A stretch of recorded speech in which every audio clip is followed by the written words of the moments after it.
It is a great pleasure to welcome a true legend in the game of golf to the Suncoast Magazine today. He almost single-handedly revitalized golf in Britain by winning the Open Championship at Royal Lytham in St. Anne's in 1969 that ended a 50-year British drought, and in 1970 captured the U.S. Open at Hazeltine. In 1985, he captained the British Ryder Cup team to victory over the United States for the first time in nearly 30 years. Currently, he makes his home right here on the Suncoast. It is an honor to welcome Hall of Famer Tony Jacklin to the show today. And Tony, thanks for taking a few minutes. How are you? I'm fine, Doug. Thank you. I hope you are. Yeah, I hope you had a good holiday yesterday, and we're really thrilled to be able to talk to you. I know a few years ago I saw you play over at Prestantia when they had the old Chrysler Cup tournament over there.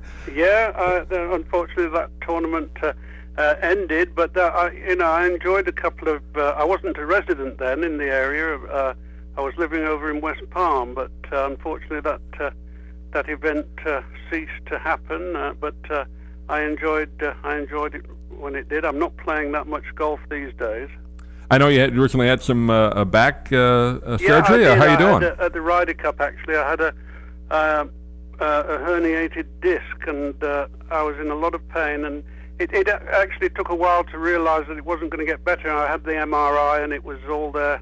There was a bone chip on my on the nerve there, so I had microsurgery. But all's well now. I'm getting my strength back a bit. The back's absolutely perfect, but it weakened me a bit. I was dragging my leg around for 2 or 3 weeks.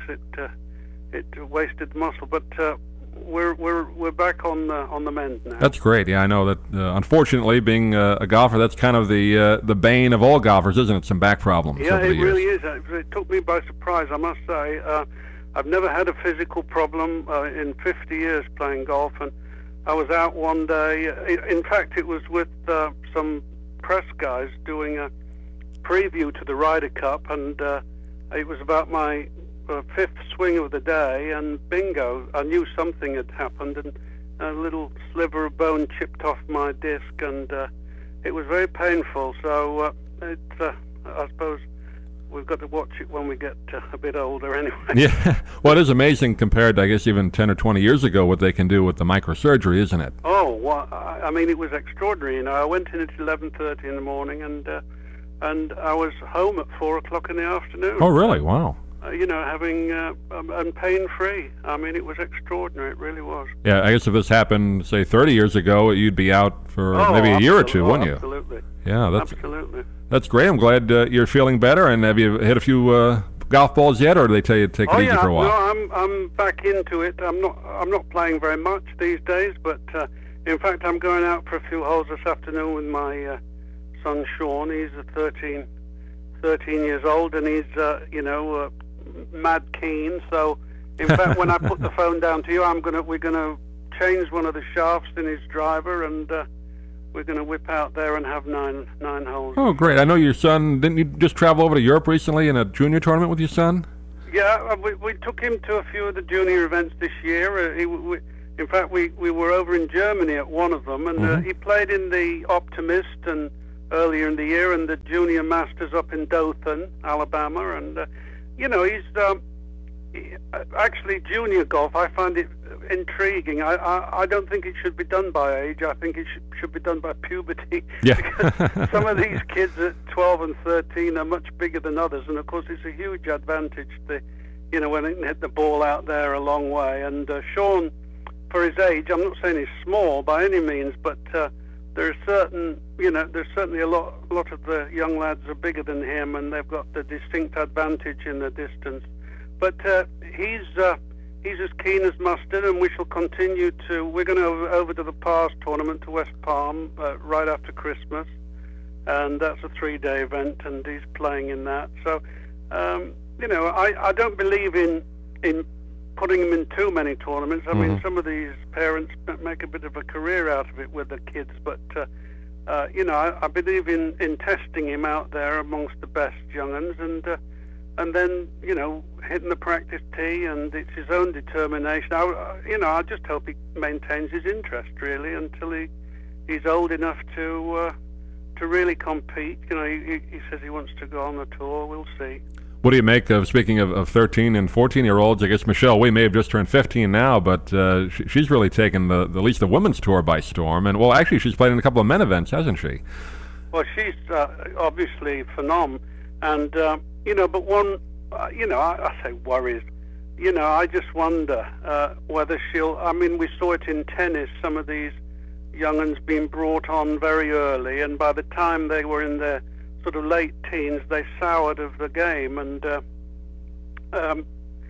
I wouldn't want that to happen. I have not pushed Sean, I must say, and I have an eldest son who I didn't push. He's a pro now, but I don't believe in pushing them. They have to go at their own speed and maintain their enthusiasm. I think that's the key. And sometimes, if you push them too hard, they sour of it. When they get big and strong, which is really what it's all about. I'm not really bothered about Sean being the best 13-year-old golfer in the area or in America. I'm more interested in him being a good golfer when he matures. Right.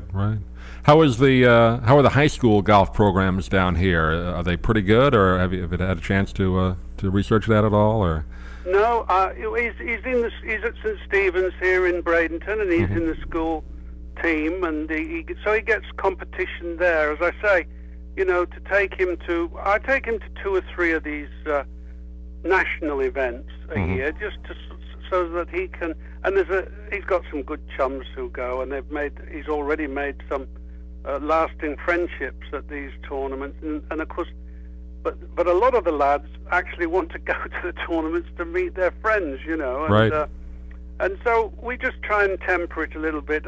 I'm all for him being competitive and being able to compete, but between the few national events I take him to, the local events are very good, and his school matches, he gets the competition that he needs.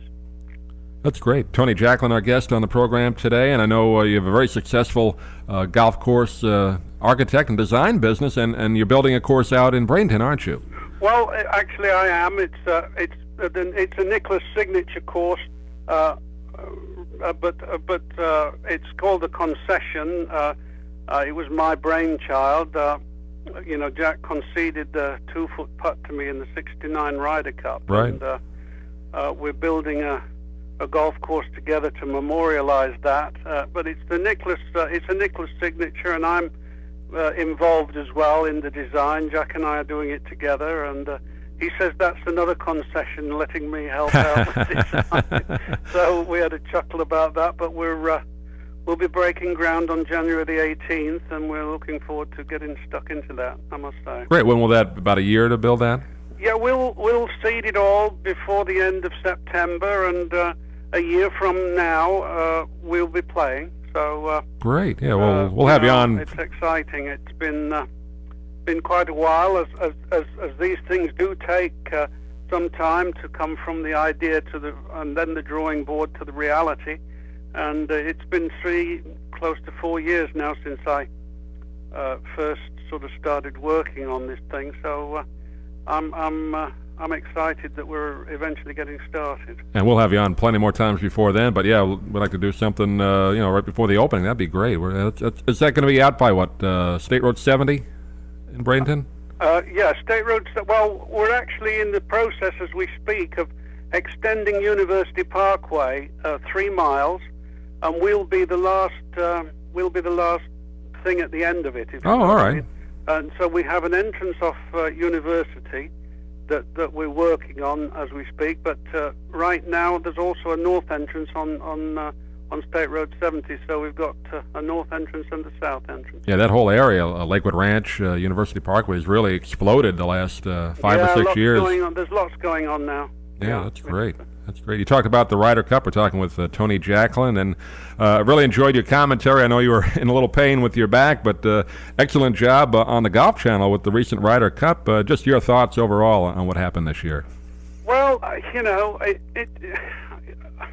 it surprised me, I have to say, to the European team coming over with essentially no major championship winners in the team, playing as well as they did. They had a great captain, of course, in Bernard Langer, and Bernard was very experienced, and the fact of the matter is, I suppose at every level now in European golf, they're not afraid to win. They're very much an international group of players. They're playing around the world, and I think the previous Ryder Cups have given them momentum. And in fact, you know, it's interesting, a lot of the interviews that they do with these players, they look forward to getting on a Ryder Cup team more than they do winning events. It's right. Extraordinary. And I must say the Europeans are very passionate about Ryder Cup, and I think, you know, it's they look upon America in many respects as being a sort of giant land and with giant opportunities, and they relish the opportunity in their turn to try and sort of show that, well, it hasn't cornered all the talent in the world, you know. So, but they really did gel well as a team, the Europeans, and I was very, very pleased for them, I must say. And it's just interesting how some of the pairings worked out on both sides. You know, it was clear to me that Tiger and Phil Mickelson didn't just strike a spark in each other. You know, it's sometimes I'm a great believer, and was when I was captain, that there's a very important to do the pairings as a chemistry that needs to work between any individuals. You know, whether it's a marriage or a friendship, right. Or a golf partnership. If some people turn you on and some don't, and it's finding the right way forward. A team captain like Langer, his job was really getting everybody comfortable with their playing partners, and they certainly did that. He did a great job. Peter Kessler was our guest earlier last week, actually earlier this week, Tony, and he just kind of recounted the story. Of course, between 83 and 89, you were the captain, probably most successful in British history of that, and he told the story of how Bernard Langer, when he was on your team, came up to you and said, I'm really too tired to play, and you really motivated him to say, well, we need you. Even if you're tired, you're better than somebody else healthy. And that kind of goes back to what you just said. You have to have the good chemistry on the team, don't you? Well, absolutely. And I think you've got to know your men, you know, and have a sort of... I managed through those years to have a one-on-one relationship with virtually all the players, and I kept a check on, you know, whether each individual, whether he was comfortable or not. And on that occasion that you're referring to, you know, Bernhard had played in the morning and said he was a bit jaded in the afternoon, and I said, you know, he'd already won a Masters at that stage, and I said, you know, Bernhard, you're a great player, you're a champion, and you know, on that basis, you're better for me out there in the arena than you know, the other guy that was my alternative, and I wouldn't mention any names obviously, but he wasn't. You know, that Bernard is a great player, and great players dig deeper and they find a way. And I could see him visibly, his chest sort of, you know, and his whole demeanour changed when I sort of gave him that. A pat on the back or a verbal, give him a lift, you know, and he went out and got the job done in the afternoon. So it's there's a lot of that involved. A lot of you know, it's a mental game, and if you can get them feeling good mentally about themselves and about the rest of the team, it helps. Tony Jacklin, our guest on the program, and Tom Lehman just recently named the captain for the U.S. team. I think that's a good choice. I know Tiger Woods was not particularly thrilled with it. I think he wanted his friend Mark O'Meara, but I think Lehman is a good choice, don't you? Well, I do. It was a bit of a shock, I have to say, because I did think Mark might be in line before Tom, and I'd had dinner with Paul Azinger the week before that, and he told me that he'd talked with the PGA and the job was offered to him, but he felt he was a little bit young yet and he would like to wait a while. And then the other names that we just kicked around over dinner that night, I have to say that Lehman wasn't among them. Larry Nelson was one that we thought of. I mean, Larry's looks like now he's been overlooked for the captaincy, but I mean, he's a three-time major winner, and and O'Meara, his name came up, and a couple of others. But anyway, they've chosen Tom, and of course he's got a lot of Ryder Cup experience, and I'm sure he'll do a fine job. Who's going to be for the European team? Do they know yet, or no? They don't pick that till next year. Well into next year, actually. Mm-hmm. It's going to be, again, I've no way of knowing. To some degree, it's a bit of a political thing, within the tournament committee. But I'm sure Faldo will be one under consideration, and he should get it. There's Woosnam, of course, Montgomery, but again, Montgomery's such an inspiration to the team as a player, and if he maintains any sort of a form at all, I'm sure he'll be considered for a playing part, or will want to be considered. But so we'll have to just wait and see. I think it's going to be a tough job for America in Ireland. The Europeans are going to get an enormous amount of support. Ryder Cup's never been to Ireland before. That's right. And there's been some great Irish players contributed in their different ways to the Ryder Cup. Christy O'Connor Sr. and Jr. and Harrington, of course, and Harry Bradshaw all those years ago. So it's nice that it's going to Ireland for the first time. And my gosh, are they going to? They'll turn out in their thousands for that. Oh yeah, that'll be great drama like once again. Over there, oh yeah. We just have about a minute or so left, and I want to give out your website because it's a great website, Tony. TonyJacklin.com. You got some great memorabilia on there, and just history of what you've done. And I mentioned this to you before when I talked to you off the air. I didn't realize that you recorded an album a few years back, and you're selling it on there. Talk about that for a minute. Well, there you are. You have to have more than one string to your bow. I like to. I've always enjoyed music, and all those years ago, it's funny how that came about. Gary Player made a record, actually.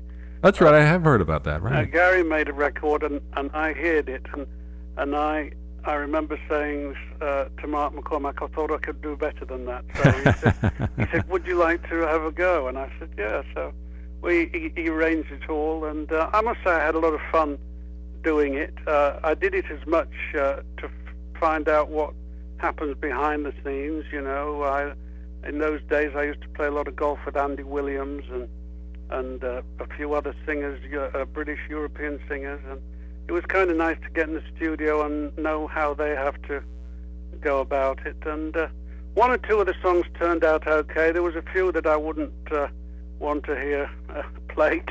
No, but, we had a good time doing it anyway. Just the cuts on there. I'll play a few minutes after the next break, Tony. But one of the reasons I brought it up, we do a show on Sunday nights. It's big band and jazz. I'd love to have you come down sometime and just bring some of your favorite recordings, and we'll talk about that when you have a chance. That'd be nice. That'd be great. But yeah, really excellent music on that album, and you can of course get it on your website too. Just one more question for you. What do you think of the status of the Champions Tour right now? It seems to have, at least I wouldn't say fallen down, but a little bit less importance than a few years ago. Do you think it's in trouble, or what do you think?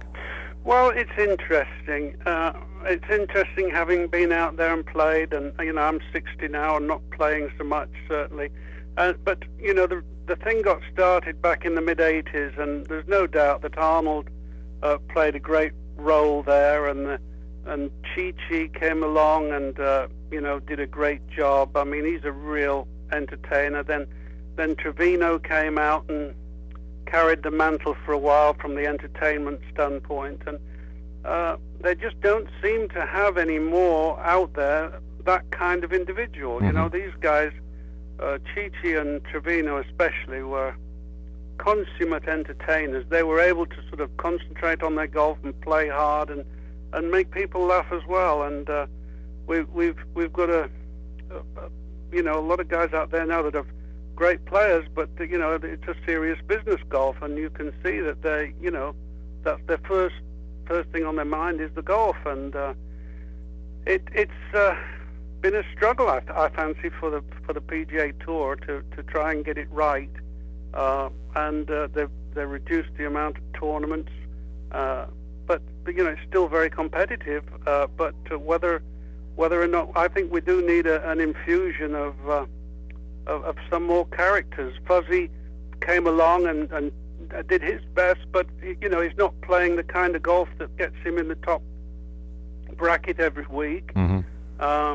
But it's definitely, I think, an opportunity. The Champions Tour, to some degree, needs to loosen up a bit and you know, have more fun. I think what these guys bring to the game more than anything is their experience and their stories, and they don't seem, in the context of the way that the tour is now, to be able to get that out, you know, get those stories told, and certainly they don't look to be having a lot of fun most of the time. Yeah, I would agree with you. Anyway, it's there, and it's not going away in the foreseeable future, and I'm sure they'll continue to tweak it and do whatever they think's necessary. Well, Tony Jacklin, it's been a real pleasure to talk to you, and thanks for taking a few minutes, I know, on this holiday weekend, but we'll schedule something real soon for you, and we'll talk to you again real soon. Thanks for being with us today. Thank you, Doug. Fly away. If you can use some exotic foods, there's a bar in Bombay. Come fly with me, let's fly away. I left my heart in San Francisco, high on a hill. It calls to me. I've looked at life from both sides now, from wishing I knew, and still somehow it's life's illusions I recall. I really don't know life.